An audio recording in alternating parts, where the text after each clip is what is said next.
call already, or? He practiced, so he looked all right in practice. We look a lot better with him out there, that's for sure.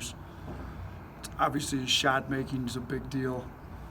Helps space the offense better, but it's more than that. I mean, his leadership, his intensity on defense.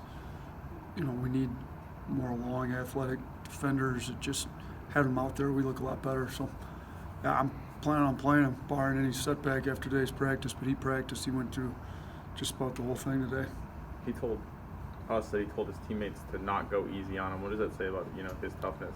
No, he's changed a lot. I mean, he had a little bit of a reputation maybe when we got here that for whatever reason I told these guys when I got here I didn't watch any more film than I needed to get the job because I wanted to form my own opinions about these guys. And I kind of went around the state and I've been high on JP really all summer, fall. I think his effort's been great. If people act surprised, I think some guys just needed a new start. I think he was one of those that gave him a fresh start, and he's been great. I mean, him telling his teammates to not take it easy on him, he wants to get ready to play in the game. I think this is a big game for him. He knows we need to be playing well going into Nashville, and obviously getting a road win against a quality team like Missouri would put us on the right path going into Nashville. You talked after this last game about effort and lack of there or whatever. Do you feel like you've had complete buy-in from everyone on this team about what you're trying to instill in this program, or is that still a work in progress? It's still a work in progress. I think everybody wants to buy in. I just don't think it's become a habit. It's not ingrained in them so deeply that that's just who they are. We've got to get it. We've got to get the culture to a point where if one guy decides not to bring his best effort, that he's just so out of place because everybody else is going so hard, and it's not there yet. That's, as the head coach, that's where we need to get it to. We are going to get it to there, but it's not there yet. If it was there, we want to have what we had Tuesday night. That wouldn't have happened. John and Kyra both kind of mentioned as potential on the bubble first round kind of guys. Have you talked to them about draft things, or is there a time where you plan on maybe doing that? Yeah, we did earlier. I think Kyra's playing his best basketball by far of his career right now. I think earlier when he was struggling, he was,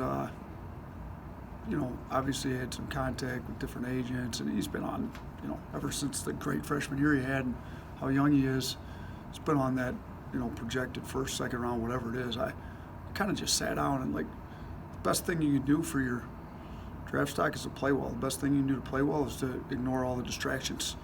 Let's just focus on what we got to do. I think he's done a great job of that. I think he knows it's out there, but now is not the time and place to talk about it really.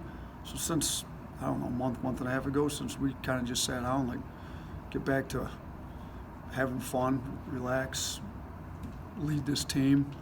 All the other stuff will take care of itself. Whatever's supposed to happen is going to happen. I mean, his family's they're firm believers in God's plan in Kyra's life, and whatever's supposed to happen to Kyra is going to happen. Let's just worry about what we can control right now. And I don't know where he's at. I know he's playing really good basketball.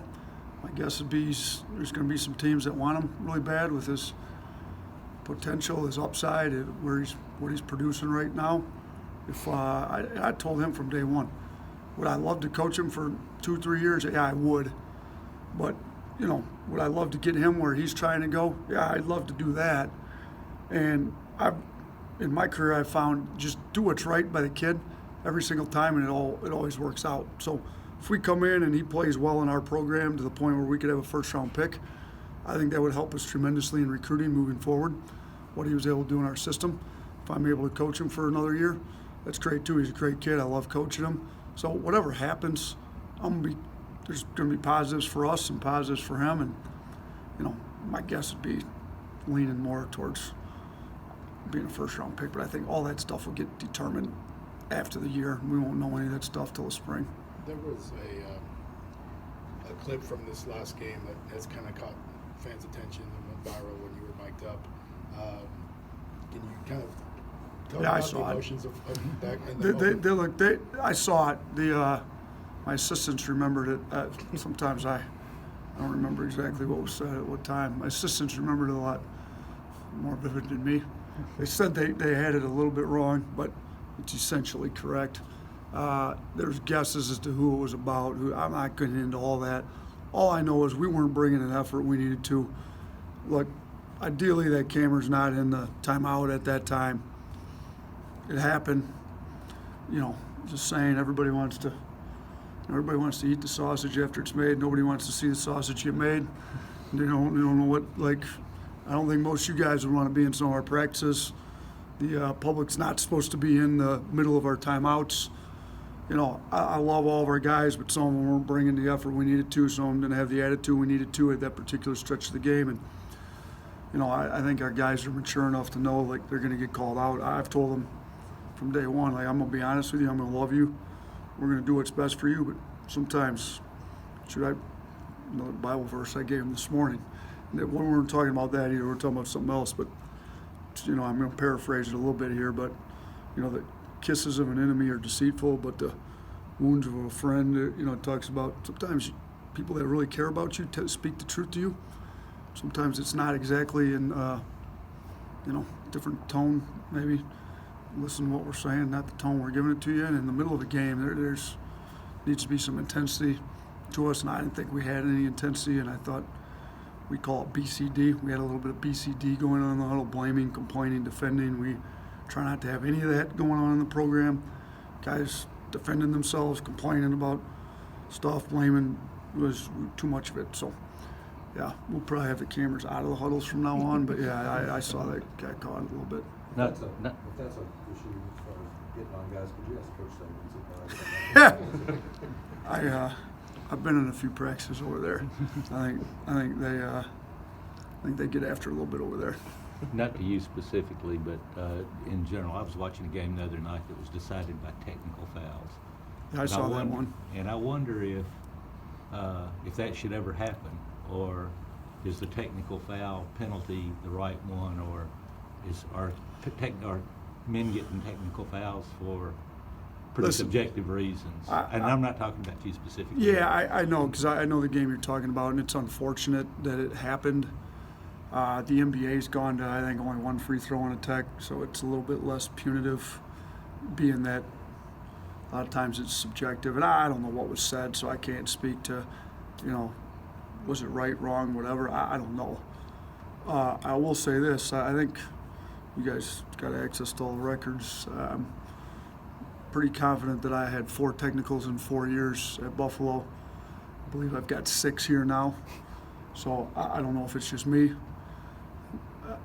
I don't know what it is. They haven't ended up costing us in a game. I would be really upset if one of my technicals did end up costing a team a game. So, yeah, I don't have that answer. Should they go to 1 free throw instead of 2? Should they call less of them? Should the coaches be better about not getting them? I don't know, but I will say this.